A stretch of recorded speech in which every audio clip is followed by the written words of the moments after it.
Welcome to Not Milk Never Milk. Subscribe if you're lactose intolerant. You start by connecting both keyboards and confirming they appear in the system MIDI list. This gives Mainstage distinct input ports to target.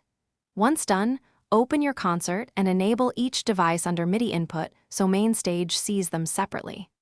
Next, create two channel strips, one per keyboard, and name them clearly. This prevents routing mistakes later. Make sure each strip uses a basic instrument patch, initially so you can test note input immediately and isolate device-to-strip mapping without audio. Now map each channel strip to its keyboard.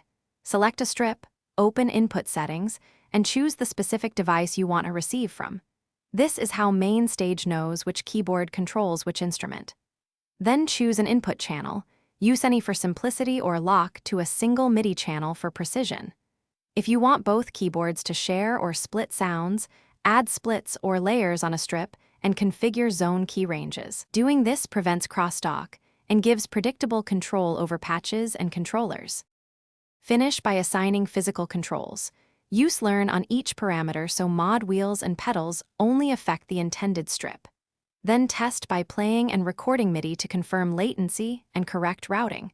Reduce buffer size if latency is high. If you hear doubled notes, disable local control on a keyboard or verify both devices aren't sending the same MIDI channel.